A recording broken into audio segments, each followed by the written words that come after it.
In front of me is a 2006 Ford Freestyle, which I picked up yesterday. And if you guys saw the video that I posted, the oil said, or the car said, engine oil life at 0%, something like that.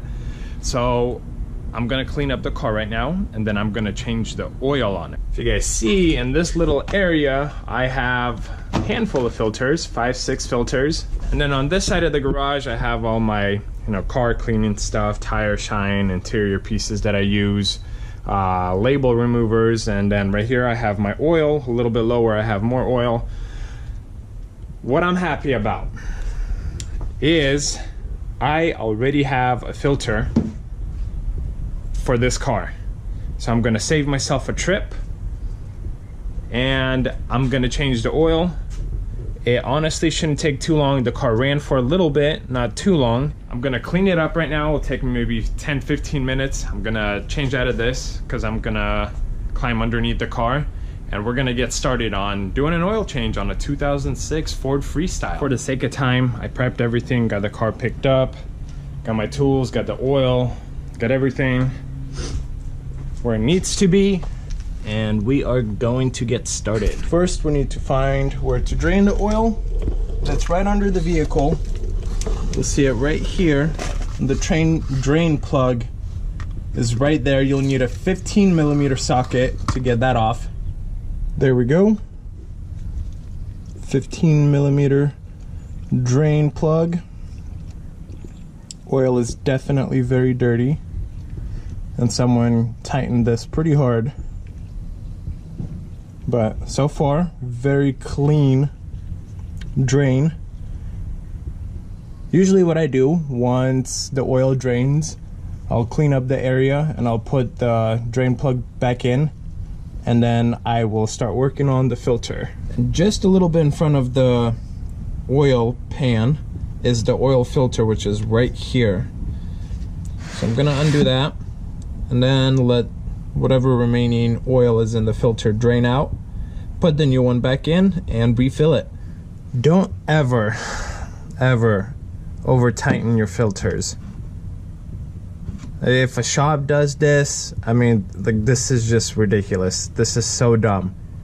This thing is so over tightened that I'm gonna have to bust through it and then somehow get it off. Guys, I finally did it. I finally took this filter off. This brand, Service Champ, I have no words. So, this is the effort it took to take off a darn filter.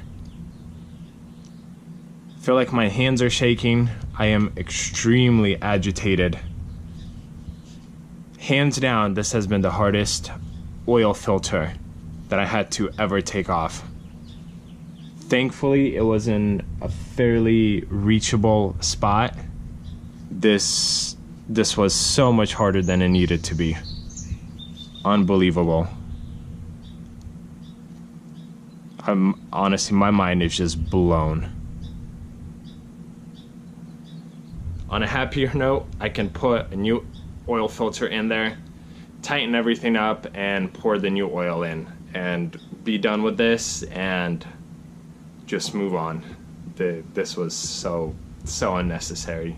Here's the new filter, and in order to prevent a huge mess something like this, or at the very least minimize something like that, pour oil inside the oil filter, new oil, and then put oil all around this gasket and within the thread before you put the new one on, because once this kind of gets more or less, it like glues on. Now the fun part. I'm gonna put about 6 quarts in here, possibly a little bit less, and then I'm gonna check the dipstick, see where we are, or maybe pour in like 5.5, start it, let it run for 10-15 seconds, let it sit for 5-10 minutes, and then check the oil level and add if needed.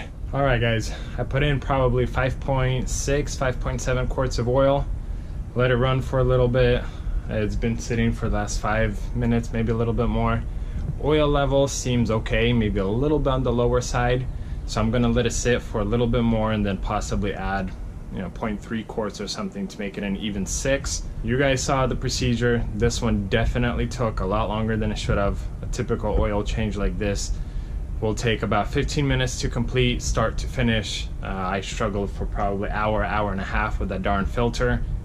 Cost of a filter is probably $7-8, and 5-6 quarts of oil is roughly $30-35. So for around $40 you could do your own oil change, and technically it should only take, well, on the higher end, no more than 30 minutes. Thanks guys for watching. Subscribe and stick around for more videos.